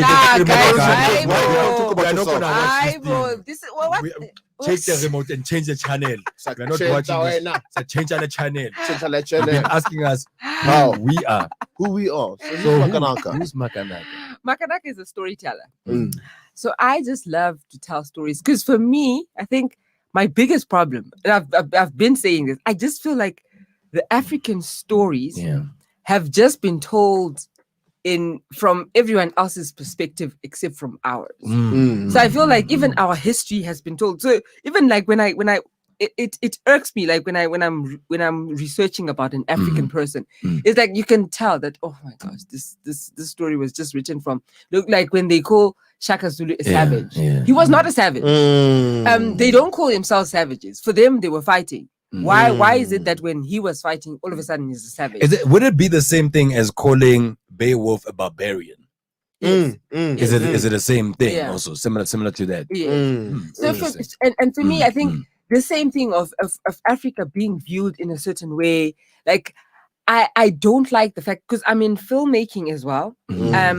I don't like the fact that we, in our storytelling, in our films, we kind of like want to match up or adapt to suit the Europeans as we're telling. So we want them to understand us. We want to rise to their level, or we want to kind of like bring them in. But when they're making their stories, they don't take us into consideration. But we still buy. We still go in our millions and we still watch. So for me, that's a very big problem that I see. And I'm just like, I need to just be able to tell my story wherever I'm from. If I'm from Tembisa, I'm supposed to just tell my story. I'm from Tembisa. This is the life that I've lived, and people are supposed to like. If people don't like it, then but people should be able to like me from where I am, find me where I am Yeah. and just try to understand, get Yeah. my story, like my story as it is, without me trying to make you feel comfortable. Adding filters to your story. Can I ask you a yeah. question about that? I mean, and I Yeah. feel like it's kind of interesting because I'm getting educated by you. Yeah, you know? I am. You know, sometimes when you walk into someone's house, Mm. as much as I you're a just feel guest, like I've And been you're paying, sabotaged you here. know, like, Palagamnan. when they give you food, also, you know, you must just take the food and you be like, "I'm gonna short it tamati." You know what I mean? You don't you And the thing is, she has tamatis in the fridge. in the fridge, and it's like I saw it when you opened the fridge. Yeah. But what I wanted to find out is that regarding what you're saying that you are bringing out here, Mhm. you know, like in terms of the storytelling part, and I mean your show right now, the revival, you know, Mhm. it means that you're trying to revive, Yeah. basically, you know, the artistic rights, basically, Yeah. by Africans, Yeah. you know. Mm. I just want to find out something. Like there was a word, and I was listening to what you call Dave Chappelle's what you call a speech when he received the Mark Twain Award, Yes. right? And his mom said to him that you there's a word she used. It starts with a G, but I know what it means. The storytellers. You still remember? Like I remember my grandmother. Because my mom was in a family where she had 9 siblings, and out of all those 9 siblings, all of them had more than 2 kids. All of them. Okay. So when we all went to my grandmother's house, like and It we was a whole and village. right now they miss me at times. I need to go home. But when we'd go there, you know, and my grandmother, God bless her, she's still alive also. You know Yeah. what I mean? We would sit, right? And not around the campfire, but we would sit because she lives in Winterfeld, and at that time there was no electricity and stuff like that. So nothing like that would actually disturb us. But she would sit us all down and she would tell us a story about the past, you know, like the myths, the past myths, the stories about the guy that used to take kids and put them in his cage. I know what And you mean. Yeah. I am telling you, after she would tell us the story, and especially about that guy when I would walk out, Where's that guy? Who is that guy? I know. I know and exactly. the way she told the story, Yeah. you know, Mm. that story, bro, would The give you delivery. goosebumps. The Yes, delivery of yes, it. yes. And is that what you are referring to when you are referring Yes. to? Because someone else, a European, might come through and listen to that story, but now it's gonna need to go through a translation because they don't understand the language first of all. Mm. So already it's being diluted when it's Yes. going to be delivered. Exactly. Is that what you mean? Exactly. That is exactly what I mean. Because yo guys, Nice, yo, nice. I'm very Mm. this is a very so for me it's we need to tell our stories, guys. We Okay. need to even for me it's our whole like there's so many of our things that are African, like our horror stories. So you read The Sun. Okay. Oh, Tokoloshi, what? Yes. I'm not saying whether they are there or not. Mm. It's these things have been there in our African tradition. When you see Harry Potter, she came up with all of those things, flying people. She's got all those goblins. All of a sudden, it's oh my gosh, it's so cool. But if it was being told by an African, it's just like hey, my gosh, it's demons and whatever. So for me, I'm not saying that we're supposed to be talking about Tokoloshis all the time, but I'm just saying let's talk about our own stories. Yeah, we've got like you're saying when your grandmother sits and she tells you these stories. It was there was something and there was a song. To it. Sometimes she would sing, and then you're now. It was a whole performance. It was like a whole theater. It was like you go to a theater and it was free under the sky, and she's singing, and then now all of a sudden everyone you feel you're in there. You can even taste whatever fruit they're talking about. And you can the way you're explaining it. You know, if you are listening right now, the way she said, you can see that this person is a writer. Now that's an artist and not a copyist. That's an artist, not. Like by just explaining that you just made sorry. Like yes, sorry for not being human. No, you're being human, but like Makanaka, yes, carry on. But you get what I'm so saying. Deep, man. So deep. So for me, it's like Harry Potter, man. We need to be able to take. People should be able to taste, should be able to see, should be able to visualize when we're telling our own stories, and without us having to say, okay, fine, now that we're sending it, it's going to Netflix. It needs to go through different vibes. Yeah. So and So I find it's a very big problem for me. I find I was the Wakanda film. What was it called? The Black Panther. Panther. The Black Panther. I yes. liked. I don't I like. like the film, like yes. the way they directed it, but Yes. Okay. And I don't like that thing where people start speaking in a certain dialect all of a sudden because now you're speaking like an African. It's like, so I'm not even looking forward to and you're coming. butchering There's it. this coming to America, isn't Coming Eddie Murphy's to doing? America, I hated that one he's- also. Yes, You he's hate doing, it? and he's doing another one. He's Then doing Coming to Wait a America minute. 2, which has Lokuzana. It even has a girl from here. What's her name again? There's Coming to America too. Yeah, man. What's that You girl? Man? guys- Name that girl, man. The pretty girl from South Africa, man. Which one? The one with the funny looking toes. Gonje, what's her name? She's pretty, but Oh, Nomzamo. Nomzamo. Nomza Mombata. Apparently, she's also she's part of the cast in terms of that. Like, Wait a minute. You guys hated Coming to America? I hate it. I hated it as well. For real? And I That think- thing stigmatized us on steroids, my guy. And it's like Uh, there's that part he says the I love that African movie. booty scratcher, and for me I'm just like, what? really? Come on, guys. Okay, I get it in terms of in terms of them destigmatizing us as Africans. The fact that we were made to seem as if Ngare, we were a joke of some kind. I get Yes. that. Yeah. It I made get us. that. It made us seem like moomishes. Like, I don't want to lie to you. When I watched Coming to America, guys, I love the fact that. Well, it was funny. It was hilarious. I honestly loved it. I won't I won't lie to you. lie about it. Mm. But when I grew up and I became woke, Mm. where I Exactly. understood, like, I was like, I feel like it's the responsibility of the directors and the producers of that show to make sure that they do their research. Yeah. Yes, you're trying to sell to Europe, but it's you're trying to sell to Europe and the Western culture. Yeah. And for instance, you go to each and every single African place, and then when they go there, they go to certain areas, but you're gonna stigmatize basically the village areas in terms of it. Yeah. You know what I mean? For instance, the guy was wearing a lion. No, brothers. Yemang Hanya. Exactly. Which country do you know of a village man wearing that? Who wears that? Yeah. So for me, I also found that And even with when I was ties younger, as well, hey? Mm. when I Like, was younger, yes, I was yes, okay. laughing. I was like, this is so funny. Mm. When I'm older, I'm like, guys, hi, boy. These guys were messing us up. You know what I mean? I think Big time. let me go rewatch the movie and think of it now as an African watching the movie. But I Yeah. like the money part. They were right about that. He was moneyed. That guy was moneyed. They were right about that. No, but he wanted to be true to himself and find the proper wife, True love. Yes. true love. But about why? that? But That's why I love do the I have to go story. to America to go get true love? Why didn't he come to South Africa or Zimbabwe or another? No, Why but- go to but- America just to go But get? think No, about it but- though. Think about it. How is it put out Mhm. Yeah. to us as Africans, to us as young black or young Africans? Mhm. Let me not say black, but young Africans now of a tribe of Africa. Yeah. It's been put out that for you to be successful, you need to be successful. Makanaka, my child is only successful once they've left their country and have gone to another country. Then you're successful. Yeah. You deemed as successful when you have traveled internationally.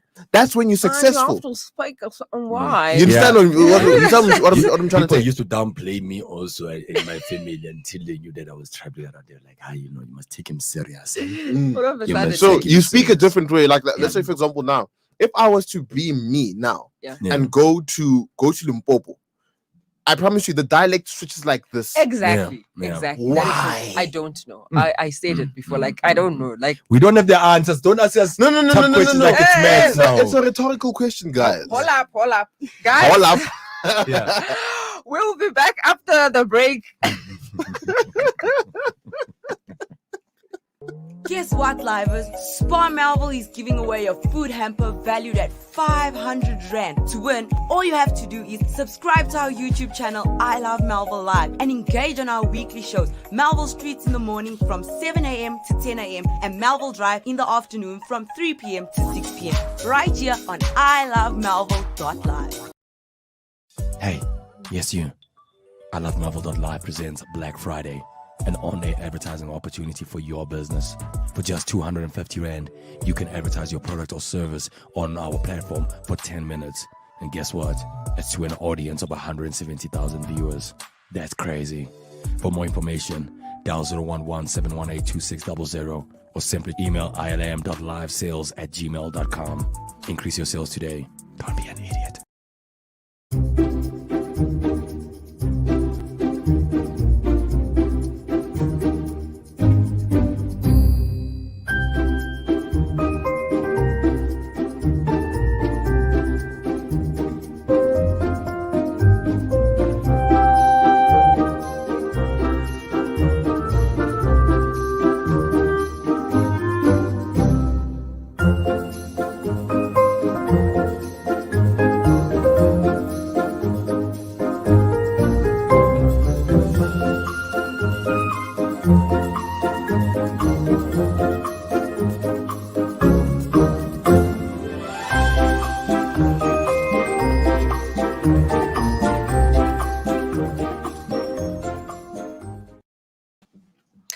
And we're back right here on ilovemelville.live. My name is Makanaka and the show is The Revival. Please join us on our social media pages. That's ilovemelville.live on Facebook, on Instagram, and on Twitter. Please send your love and likes and engage us in your comments. I can see Nalu Queen says these guys should be in the Revival team because they are the boom. Hey! Thank you, Miss Nalu. Thank you so much. Thank you, Miss so much. Nalu. Hey, you wanna make us cry, eh? Like I was about to cry, honestly. Thank you, the I'm Queen. honored. I'm honored. I'm honored. I'm honored. And how do you say it? Even the voice is like, Yo, but you've got a presidential voice, I must say. Like, members it's of there. no, say No, members no, of say it, parliament. say it, Say say members of parliament. Members of parliament. Okay. Members of Members parliament. of Parliament. I address you today I address you Oh today my- in the dignitary in the dignitary. deflection. You're making me now play around with this thing. Stop it. And now imagine Well- me saying it. Members of parliament. I address you today in the dignitary. But you've changed. That's what I'm saying. You've changed your. You're no longer you. It's no longer you now. Josh. No, but I'm like this. You're like that. Yes. Even when I wake up, Nje, Matt is that guy. Whenever he sleeps, also he dreams in English. But okay, guys, can I ask something no, about come this? on, thing? come About on, dreaming? Tato. We Can I all ask- know we dream in English. No, Come no. on. How do you know which language do you dream in, though? Who? Okay, what language do you think in? I'll be honest, guys. I think in English. I But will be how do honest you with you guys. know? How 80 do you know, guys? You know why? Because How do you know? No. You know Remember, why? let me 'Cause tell you, there's that when you're talking voice. to yourself, when Yeah, you're talking to there's that yourself, voice. do you talk to yourself in English like you're like, No. you know. You know what? an You know what's interesting? Depends on the situation. And I like how she's talking about Mm. this. So what I learned in when I did communication sciences, Mhm. right, Mm. is that we create meaning to words, right? Mm. So right now, what I'm altering right now is just Yeah. merely sound.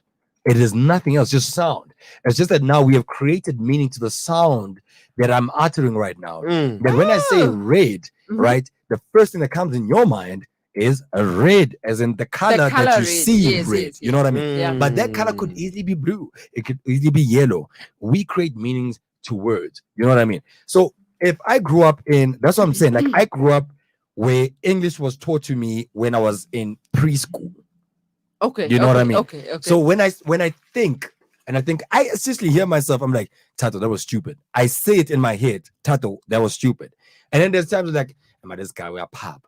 And then I say it in my head, this guy with a pop. But I understand when you mean that there are other thoughts that you are translating in your mind.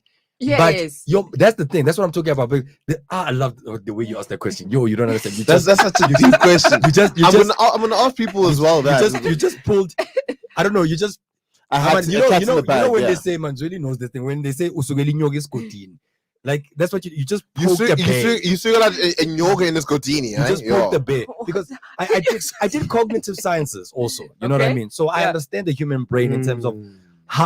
how your neurons are fired, Yes. how we encode feelings, how we encode words. Yeah. You know what I mean? Yeah. And how the human brain actually works in Mhm. terms of capacity of information being encoded Very and being true. emitted. You know what I Very mean? true. Yeah. And looking at how your dreams also in your cerebrals Mhm. where it works. Yeah. Now, because of the information that I've been encoding in at school, right? Uh-huh. From my retainer, getting that information from the visuals to everything. That's why even when you dream of areas that you've seen, that you have been through before. It takes those subliminals and it puts them in your mind. When you dream, Mhm. you dream about things that That's- are consciously happening in your mind, but your mind is not conscious of.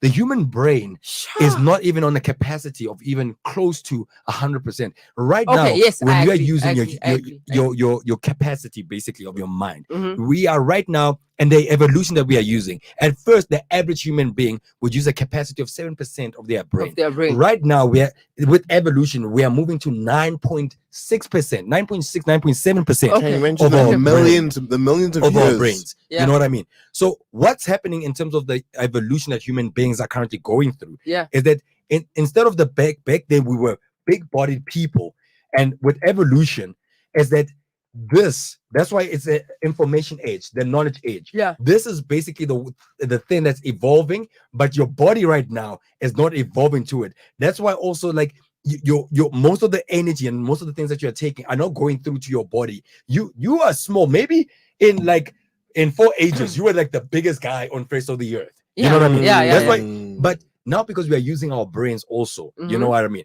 It's the evolving part, it's the information.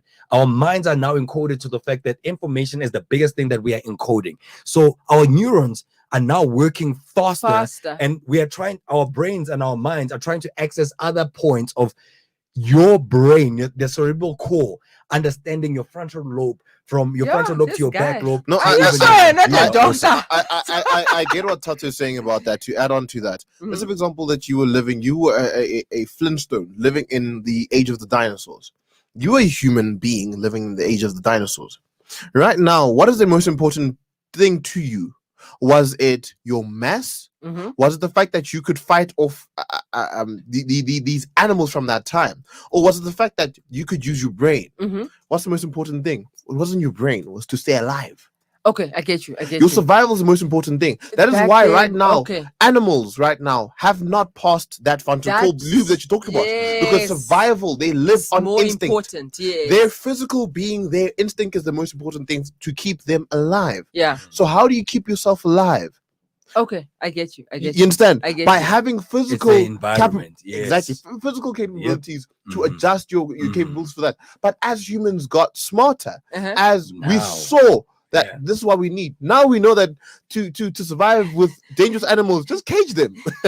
Understand? No, I get you. Mm. Just But, cage them. Okay. but as we're talking, I Mm, swear, I'm just mm, thinking, what language am I thinking in? Like, I. That's a good question. Yo, guys. What And language am I that's- thinking in? That's Ooh. why Yeah. I'm saying that It's yeah. you won't be able to understand what language you are thinking in. But what I'm going to tell you is that the language that you've been, that's why I was referring to the frontal lobe and how it was the Yeah. language that your brain has been frequently being used to, that utters the words that come out here, Yeah. is the one that creates the meaning for you when you are thinking. Okay. So you are Okay. right about that there's no language Yes. in terms of what you are thinking Yeah, about, yeah, but yeah. it's the majority of the lingual that you got when you grew up. That's the one that's the dominating factor.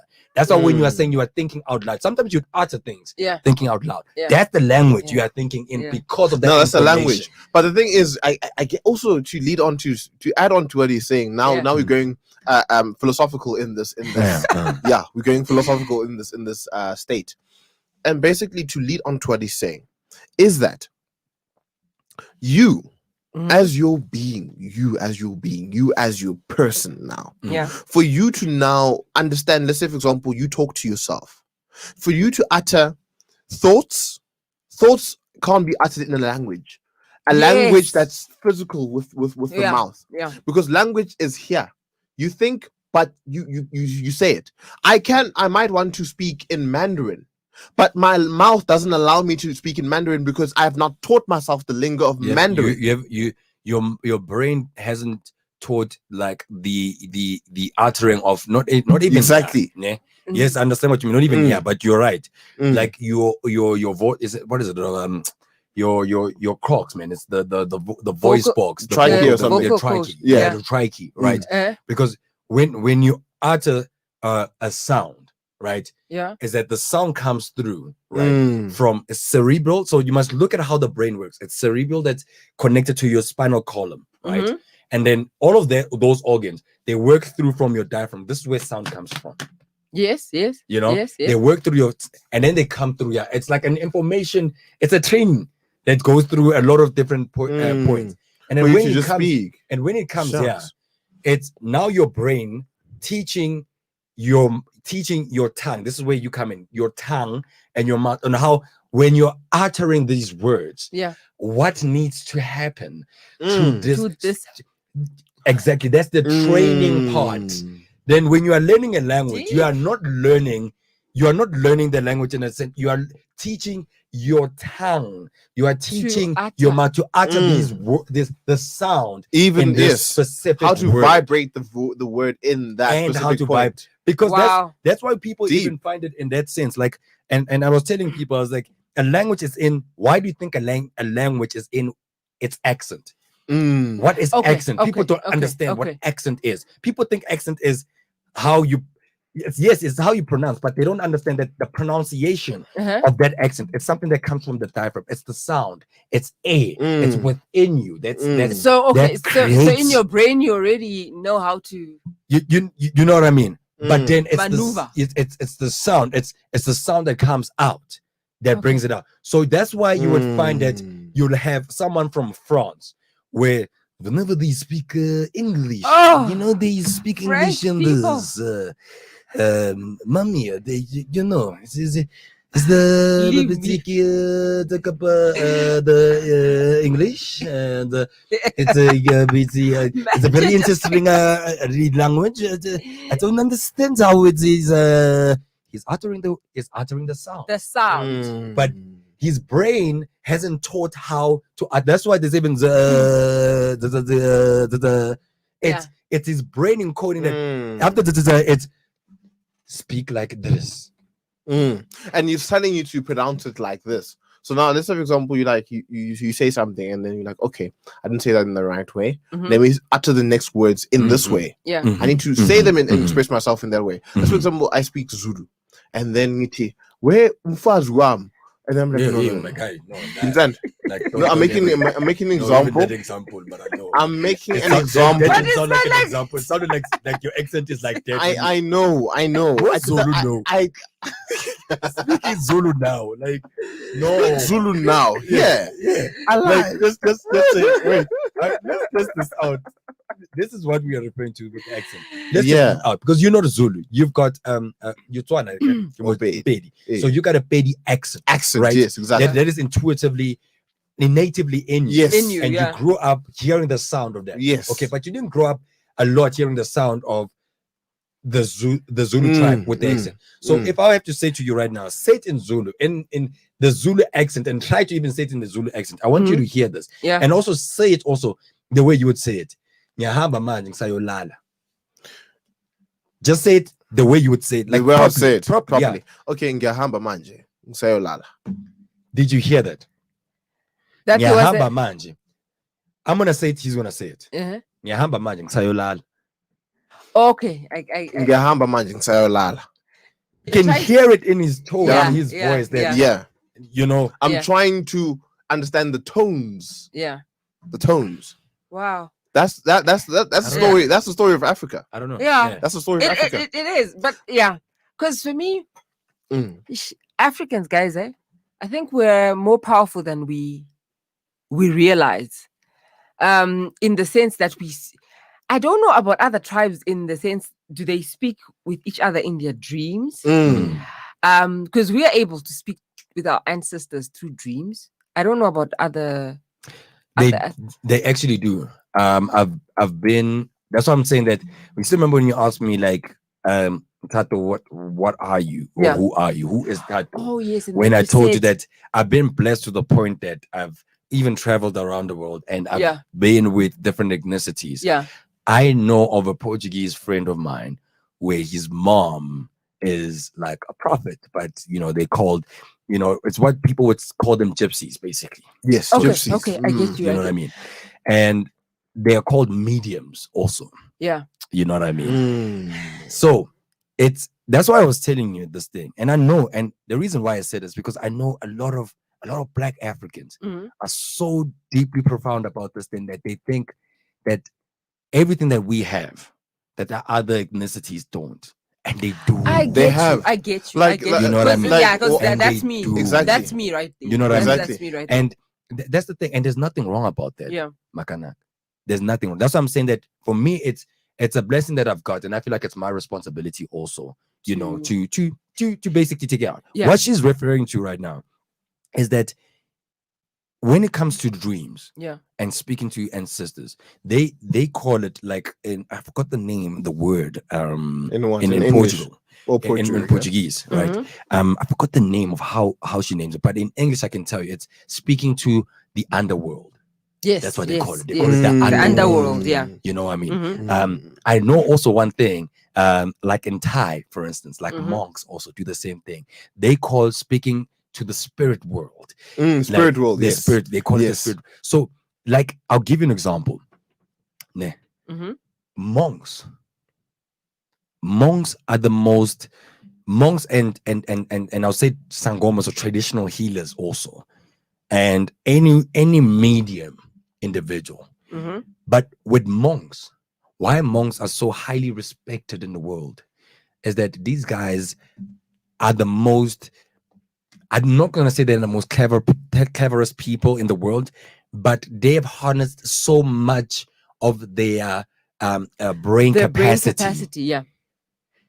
far higher than your original, from like your scientists. They use roughly 11% of their brains. Yeah, People monks, like I know, Dalai Lama and them and monks, they use close to like 14% because of they're their able brain. to float, they're able to walk on fire, they're It's- able to dude, freeze themselves in and a numb their whole state body. Do you for a very- understand how much brain control you need to have to numb your body, dog? or To to not feel balance pain. yourself on your Literally, exactly, Yeah. exactly. So now, just imagine now trying to understand the language barrier that they speak to now. The spirit body. What language do they use? It's that, What you see, language do you use? that's Yeah. what. Oh, guys, today I feel like a teacher. See, I feel like a These teacher. are that's what I'm today. saying. Do we have enough time to continue with this? Because hey, this conversation is getting Like, heated. I'll finalize with that. Mhm. When they speak to the spirit realm, Mhm. right? This is how now the connection of life, how the connection of life is. Yeah. The intangible, Mm. right? The intangible manifestation of like your being, your intuition. Yeah. Mm. It's called intuition, or no, actually, the word I'm looking for is essence. Your essence. You Your know, when essence, your yes. essence, yes, your essence. That's the one that communicates Okay. with the spirit world. Mm. Your essence is the only part when you are communicating there. If you are alive, that's what I'm saying. That's why the only way you wouldn't know is that you have to die to know what language. But because you are alive, your brain, the tangible part, Yeah, okay. is get you. encoding I that get you. message I get through you. what you would understand. Mm. Yes, because I understand what you're saying, because I'm sure two people's essences can talk to each other even if we don't speak the same language. Yes. Mm. Yes. Yes. Okay. Why is it? Why is it Yes. that my spirit can Yes. connect with yours? With mine. Yes. Why is it my spirit can connect with yours? Right Yes. now we're connecting spiritually And somehow. it's not, Yeah. you know what? A lot of people, I still remember there was one spiritual healer, who told me this thing. Like he basically could even do spiritual healings and tell an European that your ancestors are saying A, B, and C. You need to do A, B, and C. And this person is like in the rules. So you'd expect that because this person is a Zulu spiritual healer, Yeah. he's only enticed with Zulu people. But No, that's not the it's case. not the Yeah. case. Yeah. Mm. It's not, and that's the education that people need to understand about it. Yes. It is not the case. Yes. These guys are gifted to the point that they can speak to the spirit world, the spirit. That's why you can go to Zurich, you can Yeah. go to Yeah. Romania, Yeah. and you can meet a spiritual or a medium, Yeah. and who will tell you about who your you ancestors and are. what your ancestors are Yes, saying yeah. about what you need to do. Exactly. It doesn't mean you have to go because I'm Zulu. I have to go to a Zulu And traditional. to healer. me, Yes. to me, Okay. Yes. that's why I'm saying that. That's why, like, I want to get that out there. That's why I'm saying that sometimes the answer is behind such things in terms of unity. Mhm. To me, that's the biggest answer that will tell the person that you are not different from the other person. Yes. If that person, Yeah. if that European person can tell you about your ancestors, that your ancestors are speaking to that person, it shows that in essence, about our essence, we are Yeah. all The same. One. We're all One the body. same. Doesn't mean because of the color of your skin you're No. different from me. because of essence. Yeah. Mm. We are all The one. same. You are born intuitively knowing what's right and what's wrong. No one has to Yes. tell you. No, no one has to tell you. Yes, yes. Like you know, That is you true. have a That is consciousness. true. That Your is very consciousness. true. How does your consciousness actually tap onto? It's the Onto what's right information. and It's what's the wrong. information that you learn. You know when you Well, when you are like when you are young for a kid. And I don't know if people understand or know this. You can read it up, guys. Mhm. From the ages of 1 until 6 years, when a kid is born to the world until they turn 6 years old, Mhm. that is the smartest and the cleverest a human being will ever ever be Mm. Yeah. in its lifespan. Very true. Yeah. Very Reason true. why? Because your brain, your cells are growing. So when your cells are growing, they are taking information Yeah. encoding all of that information. And that's why they say that a kid's age, when they are born until 6 years old, is the most vital in terms of that Yeah. information that they're going to Information that they receive. can take. Yeah. Most of these people who are killers and stuff like that, ask them their stories of how they became that. And you look at this kid when he was 1 or 6 years old, he grew up in an environment where that felt normal. That looked normal to him. Yeah. It looked normal for daddy to Yeah. to beat up his mom. Yeah. Do you get what I'm saying? Yeah, So yeah. it's one of those things. And wow, this conversation, we can go about it like for hours and hours. Okay, guys. One question that I just want to ask. It's got nothing to do with Africa. It's something that has just been. What makes a person a person? Okay, what makes Tato? Is it his brain or is it his body? Who is Tato? My brain or my body? Yes. Tattoo's not the tangible because both of those things are Wait, tangible. wait. And Yes. tattoo Okay, can be okay. two This different is- things. Wait, Okay, I let wanna me get this. let Yeah, me this let is- me yeah, this- this- let me ask this. So Yeah. if I take Tato's body, Yeah. Tato's brain, and I put it in your body. Mm. So now you're thinking whatever it is that you're thinking, whatever Tato is thinking right now, it's now you who's thinking it, but Mhm. his body is here. Who is Tato between the two of you? Wow. Yes, tell me. I'm gonna say from my side, I'm gonna say he's part tattoo, but he's not tattoo. He's part tattoo because the brain part, what I've learned and what I've lived is with him.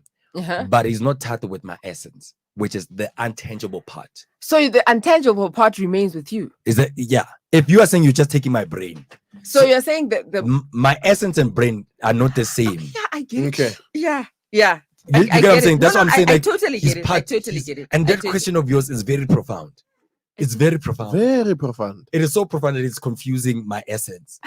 It's been confusing my essence for a very long time. Okay. I said, let me I think confuse other people too. let me try to answer this question as best as possible. Mm.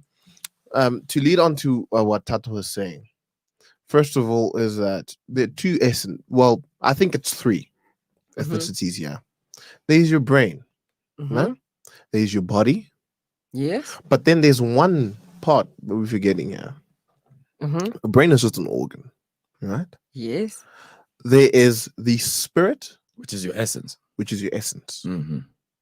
There is your mind, which is your Plays part of Brain. the essence, though. it plays part of your brain as well. Yeah, I yeah, get I get what you're saying with the mind because people don't understand. There's a difference between a Brain brain. and, and the a mind. mind. Yes. There's definitely difference. There's a difference between a brain and a mind. Yeah. A brain tells other organs what to do. Mm-hmm. It streamlines basically the information. Mm-hmm. It's an information sheet. It tells you what to say at this time. It Mhm. tells you that right now the brain is telling me right now that if I'm feeling itchy, I need to scratch, To scratch. and feel the itch. Yeah. And that's If the right when I hemisphere speak- telling you to itch your ear. There you Your- go. Because you There know you go. it works like this. Yeah. So what happens? Yeah, when I'm doing this, is this side It's of the the brain side of that the works. brain. Yeah. You know what I mean? Yeah. Mm. Yeah, but carry on, my guy. Yeah. Yes. The right side of the brain, the creative mind Mhm. outside of the brain, Mhm. is telling you right now as I speak. It's telling me that okay, if for me to utter something more emotively, for you to feel what I'm saying, I need to say something, speak with my hands. But for me to do this, Yeah. something needs to tell something to do this. Yeah. Mhm. You get me? Mhm. So now that for me is the most important part in between all of them. Okay. The relationship in between that, in between the brain, in between the mind, in between the spirit, in between the body, there Mhm. is that one thing. That's the neurons also. So and oh my god, you're going too deep about. I'm it. going too Understand deep. what you're We're saying. now Yes. getting into And that's the neurons Yeah. coming into play. And Coming I into understand what play. you mean about that. Like, yeah. So is that who we define? But not what I say is that I believe that literally the spirit, your Mhm. ethnicity, Mhm. is who you are. Mhm. Let's say, for example, that your spirit Yeah. derives and it takes forth out of you. This is it's just the body. It's a temple to do something. It is a vessel. Yes. And then your mind is activated by that vessel. Yes, sure. Yes. Without you, your spirit, to think, to see, to smell, to basically do everything, tell the body in the relationship. If the psyche in the relationship between the brain, the mind, and everything, if that spirit is not there to lead forth everything, Mhm. trust me, you're just gonna be you're gonna be that person that has a mind that has a body, Mhm. but doesn't know what to do with it, does not know how to think. You understand? Yeah. You understand that neurons are the longest living organs In the body. in the body. Mm.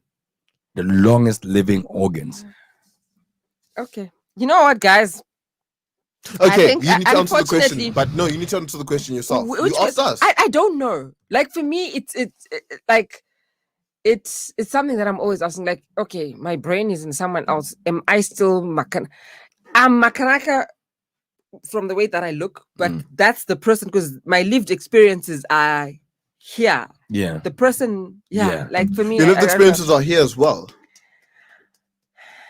That's why, because for me now, where's the spirit sitting? Does the spirit sit with the body, or okay, guys? It's It is. That's why. That's why I said It is that. it's- It is it's that topic. complicated. Like Mm. for me, and I think it goes through certain beliefs, and that's why it's a belief system. yes. That's why they call it the definitely. belief system. Yeah, Because definitely. people like what people need to understand also. There's a big difference between science. Science is facts. So Mhm. facts is your brain neurons firing information. That's Yeah. facts. Mm. Yeah. And there's a difference between a theory, which is basically a belief. Now, theory and belief is the same thing. Mm. You know what I mean? And a theory, is basically a small. It's a hypothesis that make you come up with a conclusion that has not been proven, that Yeah. cannot be proven or has not been proven. You know what Okay. I mean? Mhm. And hypotheses are made up by facts, are small bits of facts to make up an argument. Yeah. You know what I mean? For you to truly believe something, for you, I need you know to what I mean? think in this way. I need You know to what I believe mean? in this way. So that's Yeah. why I'm saying that there's that thing in terms of that. Like right now, we are talking about this thing. Like we are talking about the essence of a human being. That how would you differentiate the essence? Do you have you seen whenever a living organ dies, Mhm. what happens to its pupil, for instance? Even a blind person, like people don't even see or know that a blind person's pupil changes also when they die. Really? Yes, the color of the pupil turns. Oh. And that's why people have been asking is that's why sometimes when someone looks in your eyes, like, you're looking through my soul. Yes, the eyes, the window to the soul. The window, they call it the window, Windows yes, to the through the soul. soul. Yeah. That phrase and that saying has been existing for millennials of years. Mm. Yeah. Mm. And there was a reason behind it. Anyway, guys, unfortunately, we've come to the end of the revival with my two very interesting. Oh my gosh, these guys, they just revived my soul. Oh my God. Thank you so much for joining me Thank you on the very It was a much. revival, pleasure. Thank you very much. Tato and Mr. Matt. Mm. I'm just going to end with the quote from Credo Mutua that for me, I Mm. just found to be very Okay. powerful. Mm. Were we Africans really a race of primitives who possessed no knowledge at all before the white man came to Africa? That is what he asked. And I'm asking you guys, I think it's a point to ponder. Do you want to answer? Mhm. Yes, you can. I'm answer. not saying that Creo was wrong or anything, like, Yeah. but he didn't understand the information. I'm just saying they've been here. They just went and the plates, because of the plates, the celestial plates that moved in the world, they became into other places. Yeah. But yes, you are right also. But however, I'm just saying it's not as if they were never here. Primitively, we were all We here. were all here And on that, guys, thank you. on the bomb. God bless. Good night. Wear your mask and sanitize. Till next. Guess what, livers? Spar Melville is giving away a food hamper valued at 500 Rand. To win, all you have to do is subscribe to our YouTube channel,